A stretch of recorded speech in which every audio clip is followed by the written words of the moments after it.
There are two types of people who will tell you that you cannot make a difference in this world: those who are afraid to try and those who are afraid you will succeed. तो ऐसे दो तरह के लोगों से दूर रहते हुए हम हमारा आज का लेसन शुरू करते हैं, जो कि होगा national commission for scheduled tribes. Constitutional body है, तो मैं उम्मीद करता हूँ आपने national commission for schedule caste अच्छे से देखा है।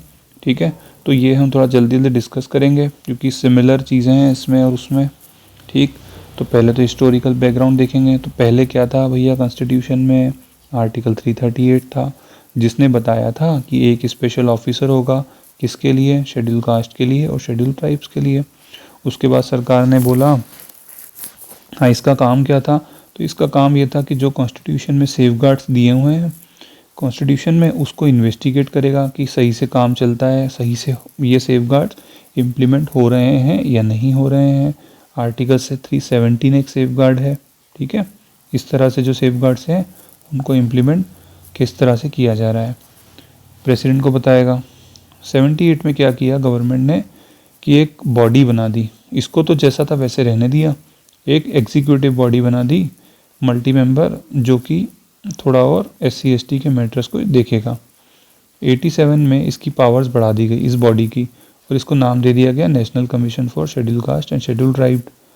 उसके बाद सरकार ने बोला कि यार ओवरलैपिंग हो रही है, वो ऑफिसर अपना अलग काम करता है और ये जो तुम्हारी कमीशन बनाई है हमने ये अलग काम कर रही है, तो ऐसा करते हैं कि सबको एक ही कर देते हैं और एक ही बॉडी बना देते हैं, उसको ही संवैधानिक कॉन्स्टिट्यूशनल जो है उसको स्टेटस दे देंगे।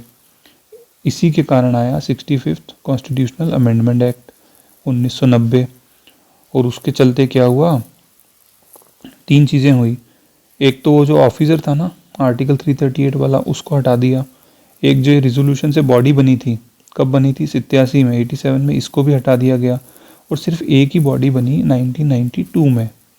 यही डेट थी क्योंकि एक्ट तो तभी आया था 1992 में। ठीक है, तो उस साल क्या हुआ, ये जो आपकी एक कॉन्स्टिट्यूशनल बॉडी बन गई national commission for schedule caste and schedule tribe, ये बन गई। उसके बाद क्या हुआ कि सरकार को बाद में सब समझ में आया, देर से समझ में आता है, तो उन्होंने कहा कि शेड्यूल कास्ट का थोड़ा बैकग्राउंड अलग है, शेड्यूल ट्राइब का थोड़ा बैकग्राउंड अलग है, दोनों की प्रॉब्लम्स डिफ़र कर रही हैं, तो हमको क्या करना चाहिए, 2 अलग अलग बॉडी बना देनी चाहिए, शेड्यूल कास्ट की अलग, शेड्यूल ट्राइब की अलग। तो इसी के साथ आया 89th कॉन्स्टिट्यूशनल अमेंडमेंट एक्ट। कब आया, 2003 में आया। एक्ट 2003 में आया, इम्प्लीमेंट कब हुआ, 2004 में, शायद फरवरी में हुआ था 2004 में। ठीक है, तो इसी के साथ क्या हुआ, 2 बॉडी बन गई।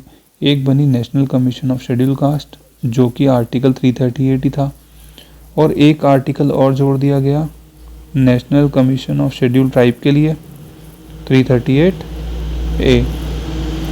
ठीक है, तो इसलिए 2004 में क्या आया, national commission of schedule tribe आ गया। क्लियर हो गया आपको? चलो अब इधर आ जाओ वापस, तो थोड़ा बहुत और देखते हैं। 338 आर्टिकल है जो कि national commission of schedule tribe में डील करता है। कमेंट में बता दोगे क्या आप कि कौन से पार्ट में आता है ये आर्टिकल 338 है, प्लीज़ बताइएगा। ठीक है, उम्मीद करूँगा आप बताएंगे। मैंने बताया था पिछले लेसन में क्या करता है ये, एक कॉन्स्टिट्यूशनल बॉडी है जो कि शेड्यूल ट्राइब के इंटरेस्ट को ध्यान रखता है, उसकी रक्षा करता है। पहली जो नेशनल कमीशन थी शेड्यूल ट्राइब्स की, उसके चेयरमैन थे कुंवर सिंह जी, अभी तो 5th है। ठीक है, वो भी 5th थी, SC वाली भी। अभी चेयरमैन कौन है, रामेश्वर ओरान। ओके, तो ये चेयरपर्सन है। अर्जुन मुंडा जी जो हैं वो ट्राइबल अफेयर मिनिस्ट्री के मिनिस्ट्री में मिनिस्टर हैं, मिनिस्ट्री ऑफ ट्राइबल अफेयर्स के। ठीक है, स्ट्रक्चर बड़ा सेम है उसका भी और इसका भी। उसका कौन, national commission of schedule caste का स्ट्रक्चर और national commission of schedule tribe का स्ट्रक्चर सेम है। एक चेयरमैन, एक वाइस चेयरमैन, 3 मेंबर। कौन डिटरमाइन करता है, राष्ट्रपति साहब। मतलब कब तक इनको रहना है, कब तक नहीं रहना। अभी वैसे 3 साल है, but president can change under his powers. ठीक है, ये भी हो गया हमारा। पावर्स देख लेते हैं, तो पावर्स तो यार वही हैं जो उसकी थी। तो ये क्या करता है, कुछ भी जो कॉन्स्टिट्यूशन में जो सेफगार्ड दिए हुए हैं उसको देखता है, इन्वेस्टिगेट करता है, मॉनिटर करता है कि वो सेफगार्ड किस तरह से काम कर रहे हैं, अगर और उनको देखता है, वो इवोल्यूएट करता है। अगर उसमें कुछ चेंजेस होते हैं ना, तो ये बता देता है किसको, प्रेसिडेंट को बता देता है कि हाँ ये इस तरह से प्रॉब्लम है, तो आप देखो। ठीक है, कोई स्पेसिफिक कंप्लेन आती है इसके पास, तो ये फिर इंक्वायर करता है। और मैं आपको बता दूं कि ये इसके पास एक पावर है सिविल कोर्ट की, ये किसी को भी बुला सकता है, और अगर बुला लेता है तो फिर जाना ही पड़ता है। ठीक है, वरना हवा निकल जाती है। ओके, तो ये आ गया। इसको कोई पॉलिसी, अगर कोई सेंट्रल कोई एसटी के लिए कोई पॉलिसी बनाएंगे, जैसे आपने पता है एकलव्य स्कूल्स हैं, वो शेड्यूल ट्राइब्स के लिए होते हैं, इस तरह से कोई स्कूल्स हैं या कोई पॉलिसी है आपको, अभी अभी पता है अभी कितने सारे बिजनेस, क्योंकि शेड्यूल कास्ट और शेड्यूल ट्राइब्स के लोगों के लिए सरकार इंटरप्रेन्योरशिप डेवलपमेंट स्कीम बना रही है। तो इस तरह से जो भी पॉलिसीज़ होती है ना इनके लिए, उसमें सेंट्रल गवर्नमेंट और स्टेट गवर्नमेंट वो national commission of schedule tribe से डिस्कस करता है। शेड्यूल कास्ट का मैटर होता है तो उससे डिस्कस किया जाता है। ठीक है, प्रेसिडेंट को रिपोर्ट दे देते हैं, ये जो भी ये काम करते हैं, जो भी इनकी बात सुनी जाती है, जो भी नहीं सुनी जाती हैं। अब देखो ध्यान सुनना, जो सुनी जाती हैं, जो नहीं सुनी जाती, वो भी एनुअल रिपोर्ट दे देता है। जब एनुअल रिपोर्ट दे देता है तो प्रेसिडेंट किसको दे देता है, प्रेसिडेंट अपने पास नहीं रखता, प्रेसिडेंट दे देता है पार्लियामेंट को। ठीक है, पार्लियामेंट के पास ये रिपोर्ट जाती है।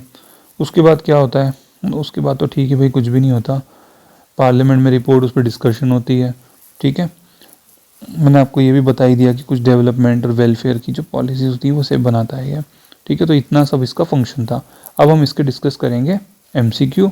इस लेसन में नहीं करते, अगले लेसन में करते हैं। ठीक है, thank you so much friends.